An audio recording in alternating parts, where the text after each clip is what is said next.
আসসালামু আলাইকুম, কেমন আছেন সবাই? আমরা আলহামদুলিল্লাহ ভালো আছি। আশা করছি আপনারাও ভালো আছেন। নতুন আরো একটি ব্লগ নিয়ে হাজির হলাম আপনাদের সামনে। আজকে আবারও মাছ দিয়ে ভিডিওটি শুরু করছি। বরাবরের মতো এই ভিডিও ক্লিপগুলো বেশ কয়েকদিন আগের নেওয়া। আজকে ব্লগ আকারে আপনাদের সঙ্গে শেয়ার করছি। আজকের ভিডিওটিতে কিন্তু একটি বিশেষ রেসিপি রয়েছে, সেটা হচ্ছে কলার মোচার রেসিপি। আশা করছি রেসিপিটি দেখার জন্য শুরু থেকে শেষ পর্যন্ত ভিডিওটির সঙ্গেই থাকবেন। আমাদের প্রজেক্টের পাশে একটি বিশাল বড় বিল রয়েছে, আর সেই এলাকার লোকাল মানুষগুলো প্রতিদিন ভোরবেলা এরকম বাইম মাছ, কই মাছ, শিং মাছ এবং টাকি মাছ অর্থাৎ জিওল প্রকৃতির যত মাছ রয়েছে সেগুলো ওনারা তুলে থাকে এবং বিক্রি করে। তো রন্টু সাহেব সেদিন ভোরবেলা প্রজেক্টে গিয়েছিল এই মাছগুলো আনার জন্য। তো দেখতে পাচ্ছেন কয়েকটি বাই মাছ, কয়েকটি খলসে মাছ, আর একটি কই মাছ, তার সঙ্গে কয়েকটি শিং মাছ, আর বেশিরভাগই ছিল আপনার টাকি মাছ, সেগুলো নিয়ে এসেছে। এই মাছগুলা কিন্তু কেনা, প্রজেক্টের না। এই মাছগুলোর মধ্যে অর্ধেকটা আমার ভাসুর কিনে নিবে, অর্ধেকটা রন্টু সাহেব কিনে নিবে। এই জন্য রন্টু সাহেব দাড়িপাল্লা নিয়ে ভাগাভাগি করে নিচ্ছে, দুজনের সমান সমান করে। রন্টু সাহেব প্রথমে সবগুলা ছোট মাছ একটি ডিশে রেখেছিল, তারপরে সবগুলা বড় মাছ বেছে বেছে একটি ডিশে রেখেছিল। তারপর একবার ছোট মাছ 2 ভাগ করেছে, একবার বড় মাছ 2 ভাগ করেছে, যেন দুইজনের ভাগেই ছোট এবং বড় দুটাই মিশে মিশে পড়ে। এমন যেন না হয় একজনের বড় পড়েছে একজনের ছোট পড়েছে। মাপামাপের বিষয়ে আমাদের প্রত্যেকের সচেতন হওয়া উচিত, কারণ এই মাপ নিয়ে, এই ভাগাভাগি নিয়ে কেয়ামতের ময়দানে আল্লাহর কাছে আমাদের হিসাব দিতে হবে। আমার যা ভাসুরকে যদি আমি না মেপেও দিতাম তবু ওরা কিছুই বলতো না, কিন্তু আমাদের নিজের কাছে যেন কোনো কমতি মনে না হয়, নিজেদের যেন অপরাধী বোধ না হয়, কেয়ামতের ময়দানে যেন আল্লাহকে জবাবদিহি না করতে হয়, এই জন্য আমরা দাড়িপাল্লা মেপেই ভাগাভাগি করে নিচ্ছি। অনেকের কাছে এই বিষয়গুলো সামান্য মনে হতে পারে, তবে আমার কাছে এই বিষয়গুলো এক মোটেও সামান্য না। কারণ যবে থেকে আমরা এই বিষয়গুলো সামান্য মনে করেছি তবে থেকে দুনিয়াতে যত দুর্নীতি, অপরাধ এবং অশান্তি সৃষ্টি হয়েছে।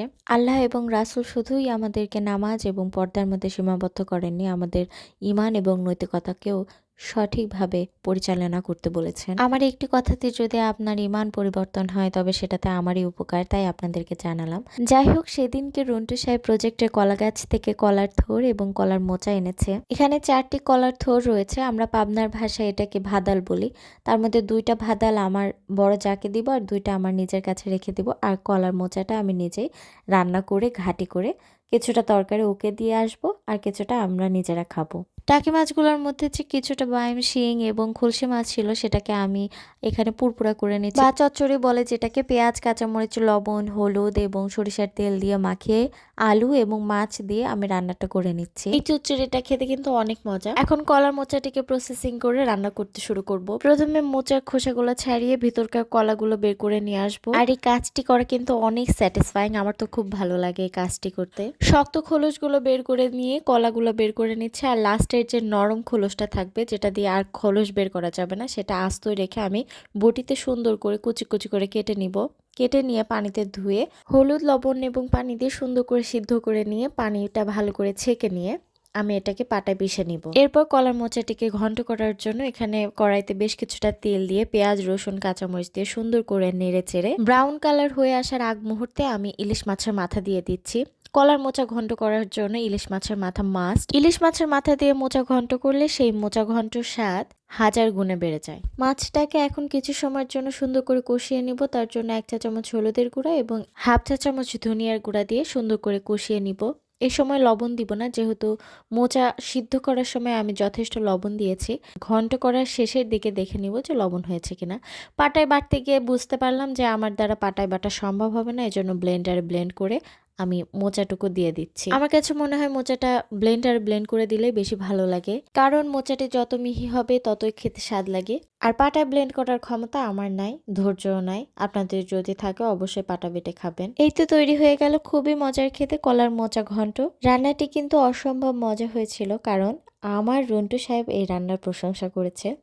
মানে যে বান্দা কোনো দিন এসব কিছু খায় না, সেই বান্দা চেটে পুটে সেই দিনকে কলার মোচা ঘন্ট খেয়েছিল, তাও জীবনে প্রথম।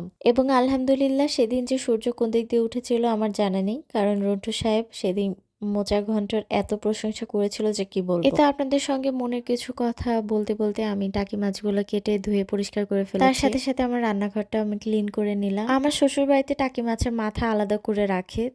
আমার শ্বশুর আব্বা খুব পছন্দ করে টাকি মাছের মাথার দো পেঁয়াজা। আপনারা কেউ এভাবে মাছের মাথার দো পেঁয়াজা খান কিনা কমেন্টে অবশ্যই জানাবেন। তো এখানে আমি মাছগুলো ভাগ করে নিচ্ছি। যে কয়দিন খাবো সেই কয়দিনের ভাগ করে সুন্দর করে আমি পলিথিনে ভরে ফ্রিজে রেখে দিব। আর এখানে যে একদম ছোট সাইজের টাকি মাছগুলো রয়েছে সেই টাকি মাছগুলো একটু ভর্তা করব। টাকি মাছ ভর্তা কারি না ভালো লাগে। আমরা সব সময় সরাসরি তেলে দিয়েই টাকি মাছটা ভর্তা করি, তবে আমার শ্বশুর আব্বা অসুস্থ, অতিরিক্ত তেল মশলা খেতে পারে না। আমরা মেয়েরা যারা টাকি মাছ ভর্তা করি তারা তো খুব ভালো করে জানি যে টাকি মাছ প্রচুর পরিমাণে তেল চুষে নেয়। এই জন্য আমি টাকি মাছটাকে আগে একটু পানিতে সেদ্ধ করে নিয়েছি হলুদ, লবণ এবং কাঁচামরিচ দিয়ে। তারপরে সেদ্ধ করার পরে কাঁটাগুলো বেছে নিব। এরপরে সরিষার তেল, পেঁয়াজ কুচি এবং টাকি মাছ দিয়ে পুরা মশলাটাকে একদম ঝুরঝুরা করে ভেজে নিব। মাছটা ঝুরঝুরা করে ভাজা হয়ে গেলে সিদ্ধ কাঁচামরিচ এবং পেঁয়াজ কুচি দিয়ে সরিষার তেল দিয়ে আবারও সুন্দর করে ভর্তা করে নিব। আমার শাশুড়ি মা শ্বশুর আব্বার জন্য এভাবে টাকি মাছ ভর্তা করতো।